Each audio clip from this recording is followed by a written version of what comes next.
Sebelum kita memulai ibadah, mari bersama-sama kita berkatakan dengan iman Mazmur 91 sebagai doa kita. Dalam lindungan Allah, orang yang duduk dalam lindungan yang maha tinggi dan bermalam dalam naungan yang maha kuasa akan berkata kepada Tuhan, tempat perlindunganku dan kubu pertahananku, Allahku yang kupercayai. Sungguh, dialah yang akan melepaskan engkau dari jerat penangkap burung, dari penyakit sampar yang busuk. Dengan kepaknya, ia akan menudungi engkau. Di bawah sayapnya, engkau akan berlindung. Kesetiaannya ialah perisai dan pagar tembok. Engkau tak usah takut terhadap kedahsyatan malam, terhadap panah yang terbang di waktu siang, terhadap penyakit sampar yang berjalan di dalam gelap, terhadap penyakit menular yang mengamuk di waktu petang. Walau 1.000 orang rebah di sisimu dan 10.000 di sebelah kananmu, tetapi itu tidak akan menimpamu. Engkau hanya menontonnya dengan matamu sendiri dan melihat pembalasan terhadap orang-orang fasik. Sebab Tuhan ialah tempat perlindunganmu, yang maha tinggi telah kau buat tempat perteduhanmu. Malapetaka tidak akan menimpa kamu, dan tulah tidak akan mendekat kepada kemahmu. Sebab malaikat-malaikatnya akan diperintahkannya kepadamu untuk menjaga engkau di segala jalanmu. Mereka akan menatang engkau di atas tangannya, supaya kakimu jangan terantuk kepada batu. Singa dan ular tedung akan kau langkahi. Engkau akan menginjak anak singa dan ular naga. Sungguh, hatinya melekat kepadaku, maka aku akan meluputkannya. Aku akan membentenginya, sebab ia mengenal namaku. Bila ia berseru kepadaku, aku akan menjawab. Aku akan menyertai dia dalam kesesakan.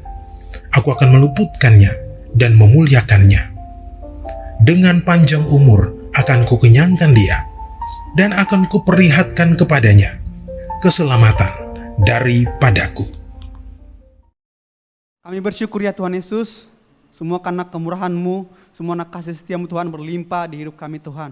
Tuhan, hari ini kami terus bersyukur ya Bapa untuk berkat-Mu, anugerah-Mu, penyertaan-Mu untuk bangsa Indonesia Tuhan. Kami percaya bangsa Indonesia adalah bangsa kepunyaan-Mu Tuhan, bangsa adalah pilihan-Mu Tuhan. Engkau terus akan berkati bangsa Indonesia Tuhan, terutama di hari-hari ini, di zaman pandemi COVID-19 dan krisis ekonomi global Tuhan Yesus. Kami percaya kami mampu melewati ini Tuhan, karena kami berjalan bersama dengan Engkau Tuhan Yesus. Kami juga percaya Tuhan, penyertaan-Mu juga terjadi untuk para pemimpin kami Tuhan, Presiden, Wakil Presiden, semua pemimpin kami Tuhan, pejabat-pejabat di daerah-daerah Tuhan Yesus. Kami percaya hikmat dari surgawi turun melampaui semua Tuhan Yesus. Terima kasih Tuhan, terima kasih. Kami terus bersyukur ya Bapa. Kami juga percaya pengurapan-Mu terjadi, pengurapan-Mu turun untuk para pemimpin rohani kami Tuhan Yesus. Bapak Pendeta Niko dengan wakilnya Tuhan, Bapak Yohanes Raja Guguk dengan wakilnya, dan semua gembala Tuhan di cabang-cabang setiap ranting yang ada di Rayon 1G Tuhan. Engkau berkati, Engkau urapi, Engkau pakai lebih lagi Tuhan. Visi misi disampaikan daripada-Mu Tuhan. Engkau juga terus memberkati kami semua jemaat-jemaat di Rayon 1G Tuhan. Menjadi jemaat-jemaat yang kuat, menjadi jemaat yang menjadi pemenang, bahkan lebih daripada pemenang Tuhan Yesus.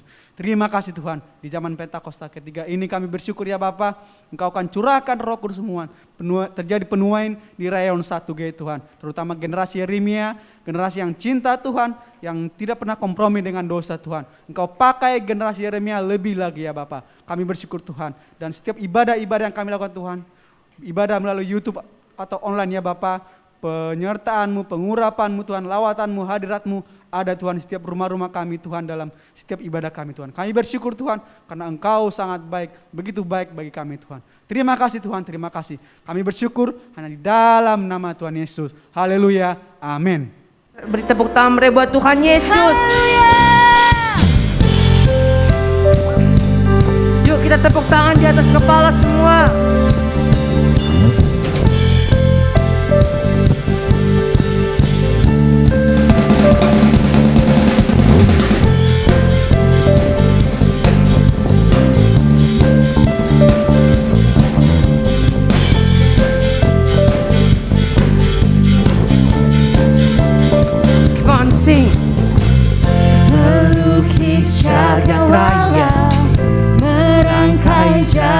raya, pencipta alam semesta, Pemilik kehidupan, pemilik kehidupan, yang sanggup menyelamatkan, dialah jalan kebenaran. Kami rindukan kuasa lawatan-Mu, kebangkitan pasti terjadi. Oh, oh, oh. Datanglah dan bertahta, kuat dan berkuasa, saat hati bersatu menaikkan pujian, belenggu dipatahkan, mujizat dinyatakan. sama-sama katakan, Great is our God.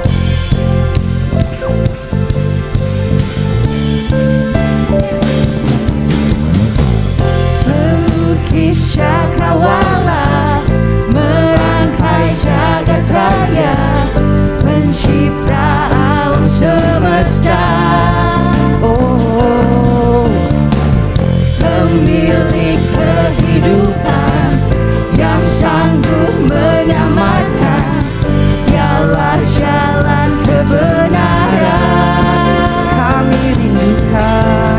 Kami rindukan kuasa lawatan-Mu, kebangkitan pasti terjadi.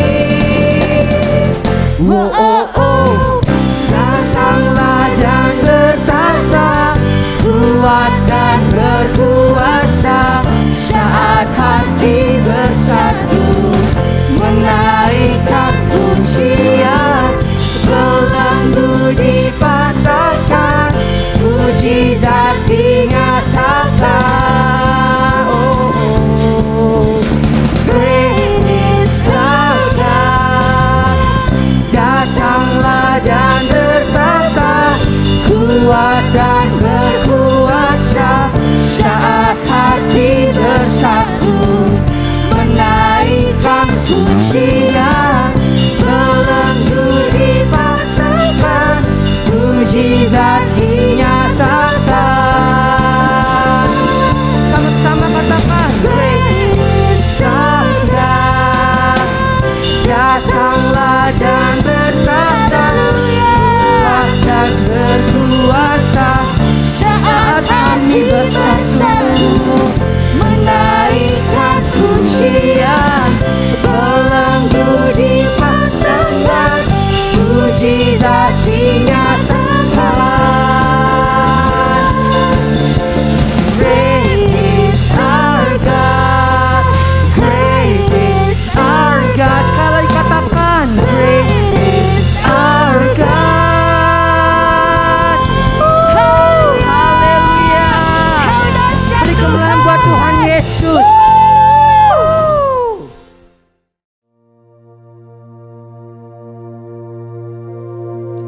Shalom saudara, di dalam Alkitab Allah berkali-kali melakukan mujizat yang dahsyat.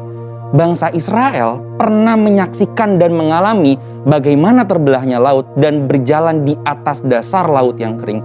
Namun sayangnya, hal tersebut tidak membuat bangsa Israel benar-benar mempercayai Allah.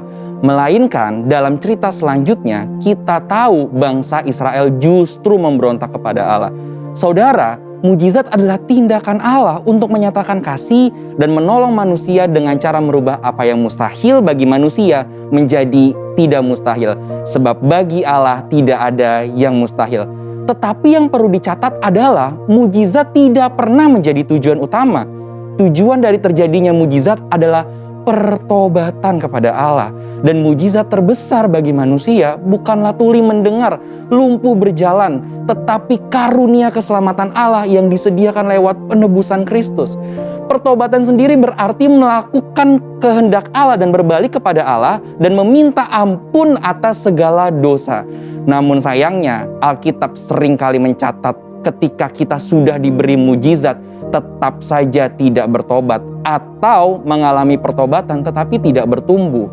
Ada beberapa contoh dalam Alkitab yang bisa kita lihat. Pertama, peristiwa keluarnya bangsa Israel dari tanah Mesir dengan berbagai mujizat besar, seperti kasut yang tidak pernah rusak selama 40 tahun. Apakah saudara terbayang berapa kasut yang dibutuhkan untuk perjalanan 40 tahun di padang gurun? Bisa 10-15 kasut. Tetapi bangsa Israel hanya membutuhkan 1 kasut. Jika sekarang kasut itu adalah sandal atau sneaker. Belum lagi air yang keluar dari gunung batu dan makanan yang turun dari langit. Sedemikian dahsyat mujizat Tuhan. Namun tetap saja diakhiri dengan sungut-sungut dan pemberontakan kepada Tuhan. Kedua, Matius 11 ayat 20 mencatat, lalu Yesus mulai mengecam kota-kota yang tidak bertobat. Sekalipun di situ ia paling banyak melakukan mujizatnya. Dalam pelayanannya di bumi, Tuhan Yesus sangat banyak melakukan mujizat. Tetapi ironisnya, kota-kota yang mengalami mujizat ini tidak bertobat sehingga dikecam oleh Tuhan Yesus. Ketiga, cerita Simon sang penyihir dalam Kisah Para Rasul yang tak mengerti bahwa mujizat diberikan agar manusia bertobat. Dan rasanya hal-hal seperti ini terus berulang sampai hari ini. Meskipun ada banyak mujizat, tidak semua orang yang menerima mujizat melakukan pertobatan yang sejati. Lalu apa sebenarnya prinsip, tujuan, dan maksud mujizat yang Tuhan berikan kepada manusia? Yang pertama, mujizat membuka pintu pertobatan. Seperti yang dikatakan di awal, mujizat bukanlah tujuan akhir, melainkan dari tujuan terjadinya mujizat adalah pertobatan kepada Allah. Oleh sebab itu, sia-sialah seseorang mendapatkan mujizat apabila tidak mengarahkan hidupnya kepada pengenalan akan Tuhan Yesus. Setelah mujizat terjadi, ada yang lebih penting dari mujizat itu sendiri, yaitu Tuhan Yesus. Dalam hal ini perlu ditekankan bahwa yang terpenting bukan hanya mengalami mujizatnya, tetapi kehidupan pertobatannya dan pengenalannya akan Tuhan Yesus setelah mendapatkan mujizat. Yang kedua, mujizat akan menunjukkan kuasa Tuhan atas hukum alam semesta. Prinsipnya adalah lewat mujizat kita tahu bahwa Allah berkuasa atas alam semesta dan segala makhluk di bawah kolong langit ini harus tunduk di dalam namanya. Yang ketiga, mujizat itu dalam rencana keselamatan. Mujizat dipakai Tuhan untuk menuntun orang masuk dalam rencana keselamatan Allah. Tuhan izinkan mujizat terjadi supaya orang yang mengalaminya juga mengalami kebangkitan iman. Tuhan tidak mau kita hanya terkagum akan mujizat yang Dia lakukan. Ibarat zaman sekarang, Tuhan tidak mau hanya mendapatkan likes yang banyak di sosial media. Tetapi yang Tuhan mau adalah ketika mujizat terjadi, mereka yang mengalaminya menjadi murid atau pengikut Tuhan Yesus yang setia, yang akan tetap setia baik enak maupun tidak enak keadaannya. Sesungguhnya mujizat itu akan membawa seseorang kepada pertobatan, mengenal Tuhan Yesus sebagai Tuhan yang berkuasa atas alam semesta dan menuntun kita kepada iman yang menyelamatkan. Saudara, untuk penjelasan lebih lengkapnya dari tim teologi kami, silakan buka link yang ada di atas atau scan QR Code yang tersedia. Tuhan Yesus memberkati.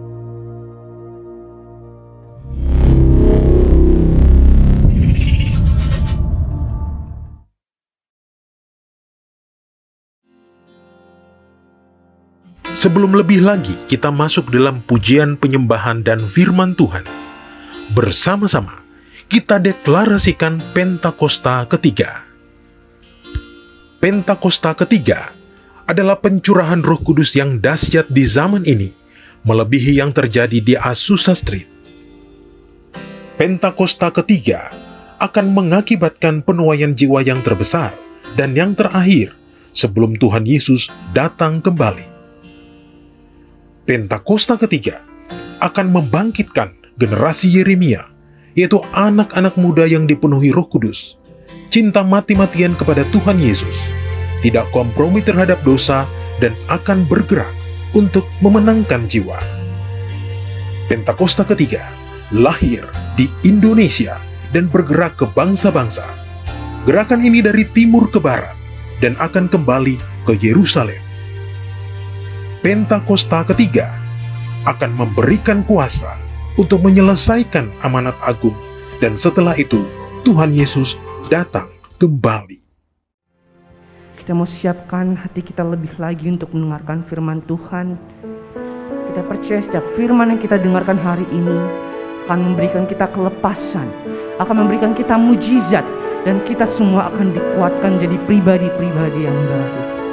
Syaralabaralabar. Mari sama-sama kita sembah Tuhan. Syarandaralabushande. Syaralabushanda. Haleluya.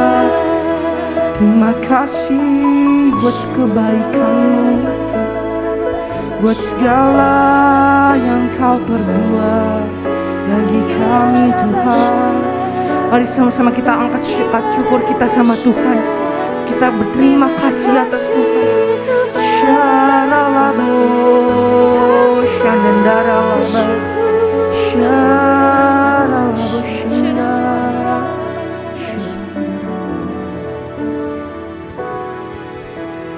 Masuk hadirat-Mu Tuhan dengan korban pujian. Masuk hadirat-Mu Tuhan, berhiaskan kekudusan di hadapan-Mu. Hadirat-Mu Tuhan, ku rasakan kedamaian di hadapan hadirat-Mu Tuhan. Ku nampak keagungan. Sama-sama kita katakan Yesus. Yesus, ku sembahkan, sujud di hadapan-Mu. Keinginan dalam hidupku hanya untuk menyembah-Mu. Beri kemuliaan buat Tuhan Yesus. Masuk hadirat-Mu Tuhan dengan korban terbaik, dengan korban pujian. Masuk hadirat-Mu Tuhan, berhiaskan kekudusan di hadapan-Mu, di hadapan hadirat-Mu Tuhan. Ku rasakan kedamaian di hadapan hadirat-Mu Tuhan. Ku nampak keagungan.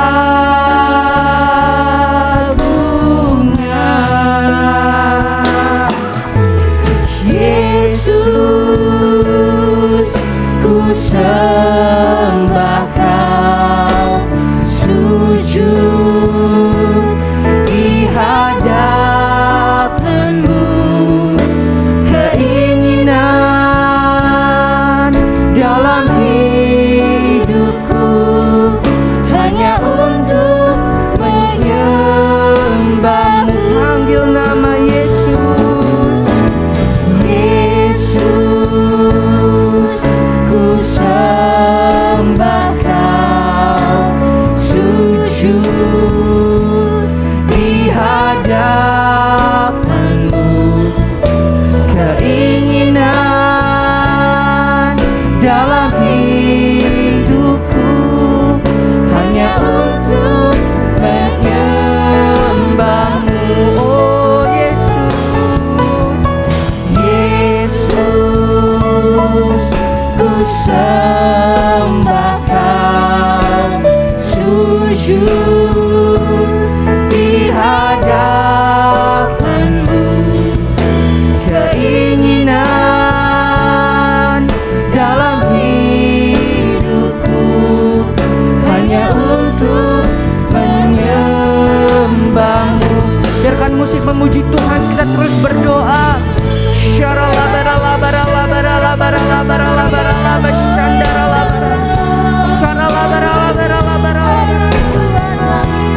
Terus kita berbahasa roh.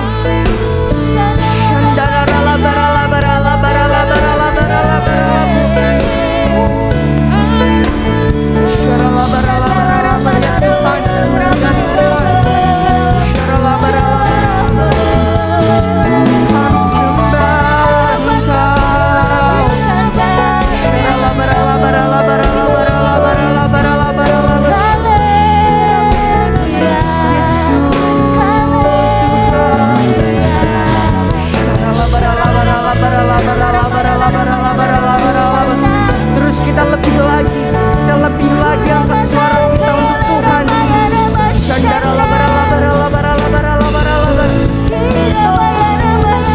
Tiada seperti-Mu Tuhan. Oh,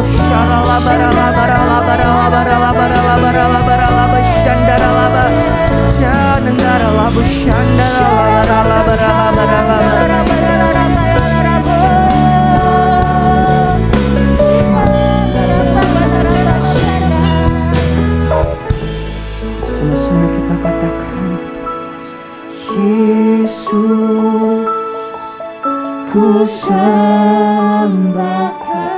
Yes, Tuhan, Sujud di hadapan-Mu. Keinginan dalam hidupku hanya untuk menyembah-Mu. Oh Yesus, Yesus, ku sembah Kau. Sujud di hadapan-Mu. Keinginan dalam hidupku hanya untuk menyembah-Mu. Yesus, Yesus, ku sembah Kau. Sujud di hadapan-Mu. Keinginan dalam hidupku hanya untuk menyembah-Mu. Keinginan dalam hidupku hanya untuk menyembah-Mu, ya Yesus. Keinginan dalam hidupku hanya untuk menyembah-Mu.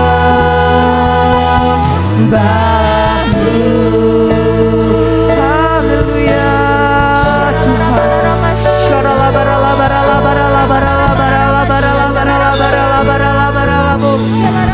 Sama-sama kita katakan, nyanyi Hosana bagi Rajaku yang duduk di tahta. Aku muliakan dan ku agungkan, Kaulah yang disembah. Ku nyanyi Hosana, ku nyanyi Hosana bagi Rajaku yang duduk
Shalom, Bapak Ibu yang terkasih dalam Yesus. Kembali kita bertemu dalam ibadah minggu kedua bulan Maret ini. Saudara, sebelum kita masuk dalam kebenaran firman Tuhan, mari sama-sama kita tundukkan kepala, kita berdoa. Bapa kami yang ada di sorga, dikuduskanlah namamu, datanglah kerajaanmu dalam ibadah hari ini Tuhan. Sungguh kami bersyukur, berterima kasih, penyertaan begitu sempurna, Kau beri kami kekuatan, kesehatan, dan gairah yang terbaik. Kalau kami bisa berkumpul di tempat ini semuanya karena kasih karunia-Mu. Terima kasih Roh Kudus, sebentar kami akan mendengar kebenaran firman-Mu. Roh Kudus, tuntun, pimpin kami, urapi kami lebih lagi, supaya benih kebenaran firman-Mu yang kami dengar jatuh ke tanah yang subur, bertumbuh, berakar, dan berbuah lebat. Terima kasih, berfirmanlah kami siap untuk mendengar. Di dalam nama Tuhan Yesus Kristus kami berdoa. Amin. Sekali lagi salam Bapak Ibu yang terkasih dalam Yesus. Kita percaya tahun 2022 ini adalah tahun paradigma yang baru. Tahun paradigma yang baru ini adalah inisiatifnya Tuhan. Tuhan ingin anak-anaknya, gereja Tuhan, selaras, seirama dengan keinginan Tuhan, dengan pikiran Tuhan. Firman Tuhan katakan dalam Yesaya 43 ayat 18, 19, dan 21. Firman-Nya, janganlah ingat-ingat hal-hal yang dahulu, dan janganlah perhatikan hal-hal yang dari zaman purbakala. Lihat, aku hendak membuat sesuatu yang baru, yang sekarang sudah tumbuh. Belumkah kamu mengetahuinya?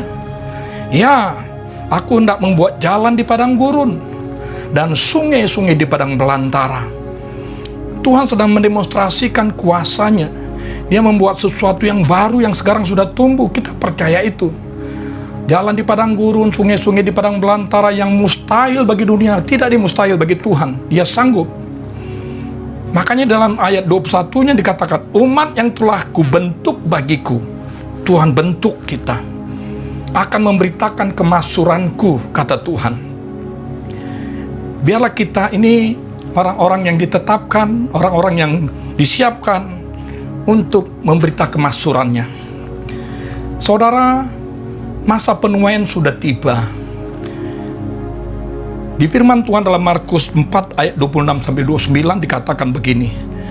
Lalu kata Yesus, beginilah hal kerajaan Allah itu. Seumpama orang yang menaburkan benih di tanah. Lalu pada malam hari ia tidur, dan pada siang hari ia bangun, dan benih itu mengeluarkan tunas, dan tunas itu makin tinggi. Bagaimana terjadinya tidak diketahui orang itu. Bumi dengan sendirinya mengeluarkan buah, mula-mula tangkainya, lalu bulirnya, kemudian butir-butir yang penuh isinya dalam bulir itu. Apabila buah itu sudah cukup masak, orang itu segera menyabit, sebab musim menuai sudah tiba. Katakan musim menuai sudah tiba. Saudara yang dikasih dalam Yesus, masa penuaian jiwa besar-besaran itu identik dengan masa peperangan rohani yang dahsyat. Peperangan rohani yang dahsyat, di mana kita sebagai anak-anak Tuhan yang memiliki paradigma yang baru ini harus jadi pemenang. Oleh karena itu, saat Yosua akan menyeberangi sungai Yordan, masuk dalam peperangan, Tuhan berpesan kepada mereka, kepada Yosua, kuatkan dan teguhkanlah hatimu dengan sungguh-sungguh. Jangan kecut dan tawar hati. Kalau kita tawar hati, maka kesesakan, maka kecillah kekuatanmu. Saya ulangi, kalau kita tawar hati pada kesesakan, maka kecillah kekuatanmu. Yang kedua, pesan Tuhan, jangan menyimpang ke kanan atau ke kiri. Yang ketiga, perkatakan firman Tuhan dan renungkan itu siang dan malam. Ini pesan kepada Yosua, juga pesan kepada kita. Masuk di dalam era peperangan rohani yang dahsyat ini, saudara. Hari ini sama-sama kita belajar bagaimana kita menang dalam peperangan. Kita belajar dari tokoh Alkitab yang namanya Yosafat. Di dalam 2 Tawarik 20 ayat 1 sampai dengan 25, kemenangan atas Moab dan Amon. Ini peperangan Yosafat dan Yehuda. Siapa Yosafat ini, saudara? Yosafat adalah Raja Yehuda, anak Asa, Raja Yehuda juga, yang hidup benar. Yosafat hidup mengikuti jejak yang dahulu dari Daud. Dia selalu melihat rakyatnya. Dia pergi ke daerah-daerah, dia tunjuk hakim. Tetapi hakim itu dia katakan, pertimbangkanlah apa yang kamu buat. Bukan untuk manusia kamu memutuskan hukum, melainkan untuk Tuhan. Dan juga dia menunjuk para imam untuk memberi keputusan dalam hukum Tuhan. Dia berpesan, kamu harus bertindak dengan takut akan Tuhan, dengan setia dan dengan tulus hati. Demikian mengenai hukum, perintah, ketetapan-ketetapan, dan peraturan-peraturan. Hendaklah kamu memperingatkan mereka, supaya mereka jangan bersalah terhadap Tuhan. Saudara, ini diterapkan kepada rakyat Yehuda. Mereka setia untuk mengikuti ketetapan itu.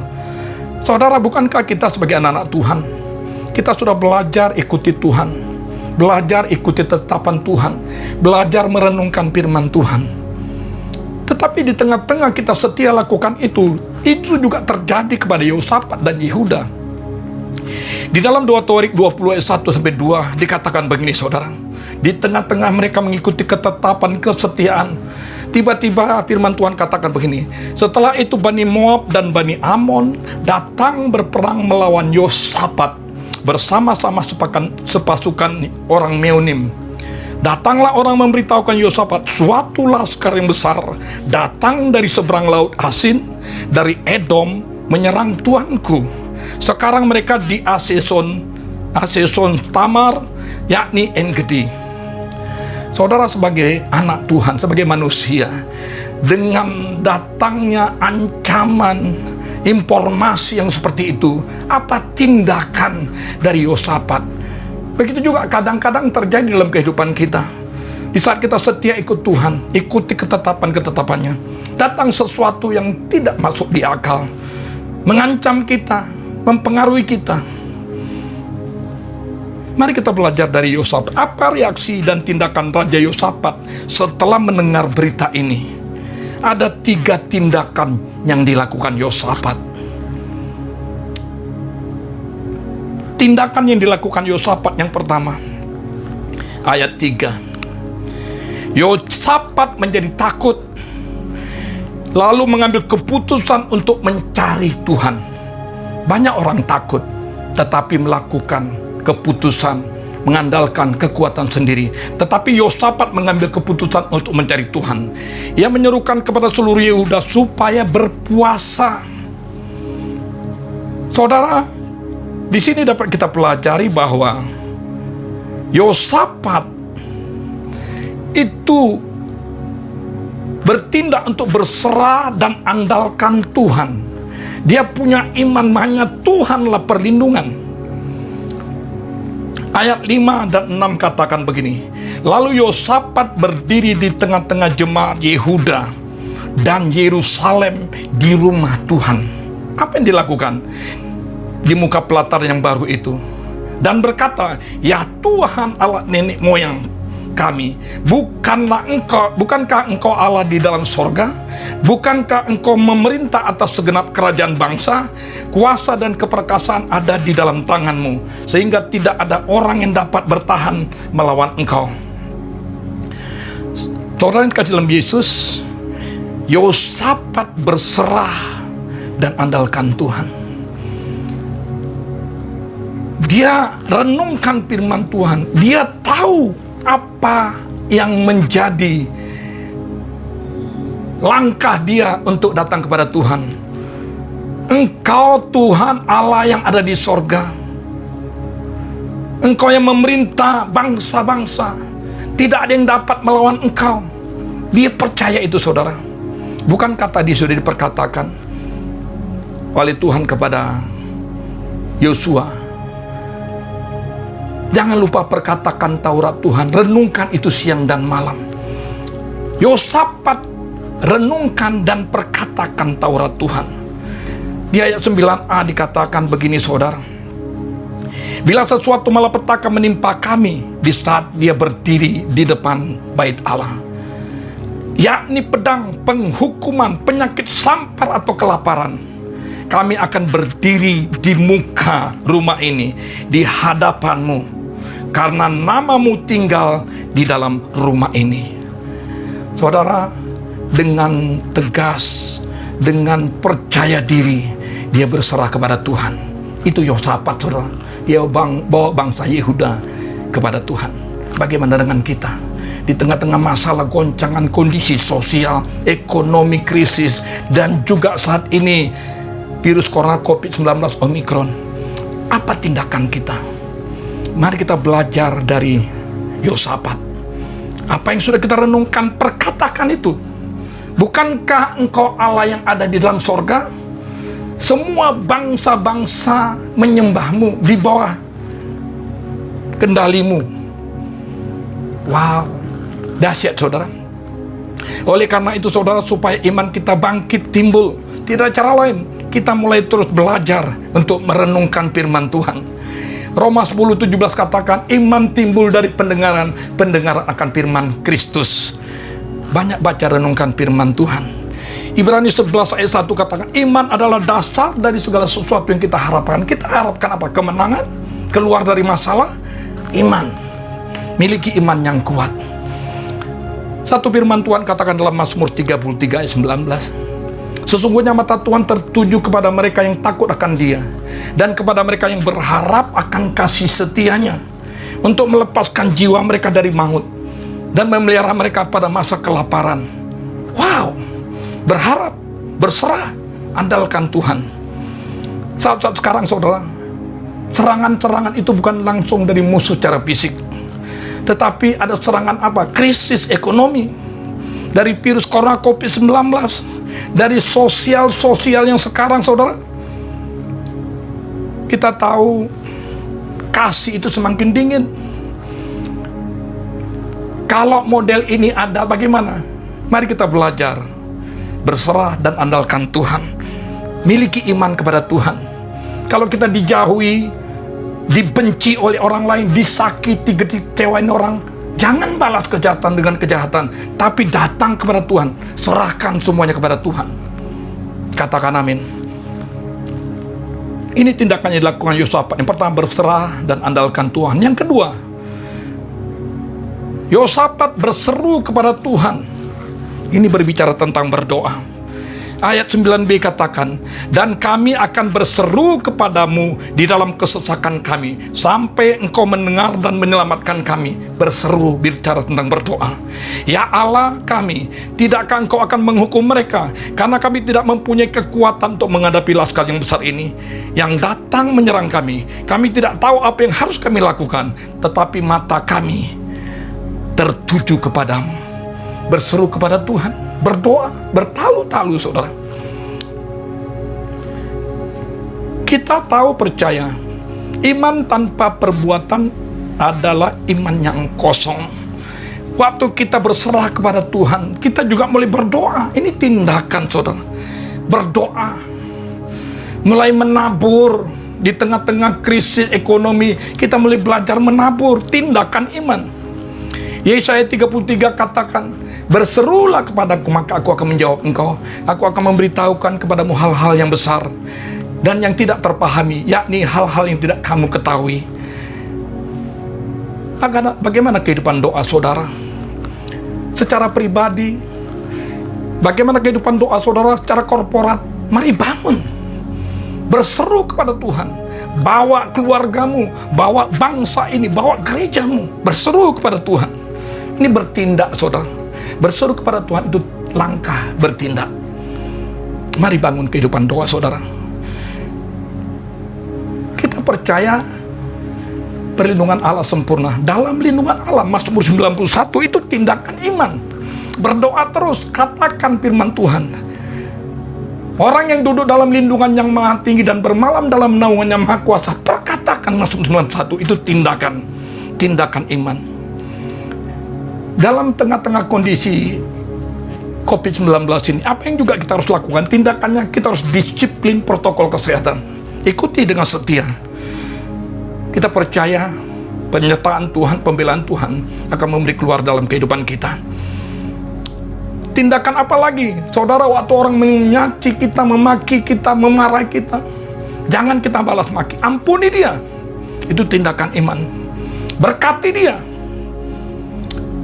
Dan juga saudara, di tengah-tengah krisis ekonomi sekarang, mari kita belajar tetap setia untuk mengembalikan miliknya Tuhan. Persepuluhan, setia dalam persepuluhan. Berseru kepada Tuhan, berdoa, tindakan iman. Yang ketiga saudara, tindakan yang dilakukan Yehosafat yang ketiga adalah di ayat 13. Sementara itu seluruh Yehuda berdiri di hadapan Tuhan, seluruh, juga segenap keluarga mereka dengan istri dan anak-anak mereka. Ini berbicara tentang bersama-sama. Ini berbicara tentang unity. Ada kekuatan dalam unity. Doa, pujian, penyembahan bersama-sama, unity siang dan malam. Ada kuasa powerful di sana. Mari kita tekun melakukan ini bersama-sama dengan orang-orang kudus, dalam mesbah keluarga, di dalam rumah doa, di dalam menara doa. Mari kita bertekun bersama-sama berdoa untuk bangsa ini, bersama-sama berdoa untuk gereja kita, dan juga di kul-kul saudara. Mari kita bertekun berdoa. Kita percaya dua orang di dunia ini sepakat meminta Tuhan kabulkan doa kita. 2-3 orang berkumpul atas nama Tuhan, Dia hadir di tengah-tengah kita. Mari kita bersama-sama bertekun. Saudara, ketekunan mereka berdampak besar. Dari ketekunan mereka, mereka punya dampak yang besar. Firman Tuhan katakan, seorang Lewi dihinggapi roh Tuhan di tengah-tengah jemaat dan berseru, camkanlah hai seluruh Yehuda dan penduduk Yerusalem dan tuanku Raja Yehosafat, beginilah firman Tuhan kepadamu, janganlah kamu takut. Saudara, pesan Tuhan kepada Yehuda, juga kepada kita, janganlah kamu takut dan terkejut karena laskar yang besar ini, karena persoalan ini, karena virus COVID-19 ini. Sebab bukan kamu yang akan berperang, melainkan Allah sendiri yang berperang ganti kamu. Wow, dahsyat sekali saudara. Ini dampak ketekunan dari mereka. Berserah dan andalkan Tuhan, berseru kepada Tuhan, bersama-sama unity. Dampaknya Tuhan beri jawaban yang luar biasa. Saudara, kalau kita baca di dalam 2 Tawarik 20-25, hal-hal yang besar terjadi saudara. Bagaimana Tuhan mendemonstrasikan. Keesokan harinya pagi-pagi mereka maju menuju padang gurun Tekoa. Ketika mereka hendak berangkat, berdirilah Yehosafat dan berkata, dengar hai Yehuda dan penduduk Yerusalem, percayalah kepada Tuhan Allahmu dan kamu akan tetap teguh. Percayalah kepada nabi-nabinya dan kamu akan berhasil. Setelah berunding dengan rakyat yang mengangkat, orang-orang akan menyanyi nyanyian untuk Tuhan dan memuji Tuhan dalam pakaian kudus semarak pada. Ini berbicara tentang doa pujian penyembahan. Mari tekun doa pujian penyembahan. Tuhan sendiri yang berperkara, turun tangan, katakan amin. Kesimpulan dari pelajaran yang kita terima hari ini saudara, dalam firman Tuhan ini, kita dapat menyimpulkan bahwa Yehosafat dan rakyat Yehuda memperoleh kemenangan karena mereka berharap dan mengandalkan Tuhan. Ini iman yang kuat saudara. Yang kedua, mereka terus berseru kepada Tuhan, berdoa bertalu-talu. Yang ketiga, mereka bersama-sama berdiri di hadapan bait Allah. Ini berbicara tentang unity. Tuhan Yesus memberkati berlimpah-limpah. Kita tundukkan kepala, kita berdoa. Bersyukur, berterima kasih Tuhan. Hadirat-Mu, kebenaran firman-Mu memberkati kami. Terima kasih Roh Kudus. Kami percaya kami tetap ada di tangan-Mu, di tangan kanan-Mu Tuhan yang memberi kemenangan di dalam segala persoalan masalah kami. Tuhan, kami terus mengandalkan Engkau. Kami terus mau berseru kepadamu. Kami terus mau bersama-sama bergandengan tangan berdoa kepadamu Tuhan. Terima kasih, materaikan kebenaran firman-Mu dalam hati dan pikiran kami. Di dalam nama Tuhan Yesus Kristus kami berdoa. Haleluya. Amin. Bapak Ibu yang terkasih dalam Yesus, kita akan menerima berkat. Saya akan berdoa untuk saudara. Allah Roh Kudus, kami serahkan aktivitas kegiatan kami seminggu ke depan ini ke tangan-Mu. Roh Kudus, tuntun pimpin kami, ajar kami untuk mengerti kehendak Bapa, ajar kami untuk mengenal Yesus dengan benar, ajar kami untuk bersekutu dengan-Mu lebih lagi Tuhan, lebih lagi. Terima kasih Tuhan, kalau sebentar kami akan berpisah satu dengan yang lain. Sebelum kami berpisah Tuhan, kami rindu menerima berkat daripada-Mu. Bapak Ibu terkasih dalam Yesus, arahkan hatimu, angkat tanganmu. Terimalah berkat, kasih karunia dan anugerah yang berlimpah-limpah dari Allah Bapa, di dalam nama yang terkasih Tuhan Yesus Kristus. Persekutuan nyaman dengan Roh Kudus menyertai kembali saat ini sampai saatnya Tuhan Yesus menyebut kita di awan-awan, bahkan kekal sampai selama-lamanya. Yang percaya dan berkati sama-sama katakan amin.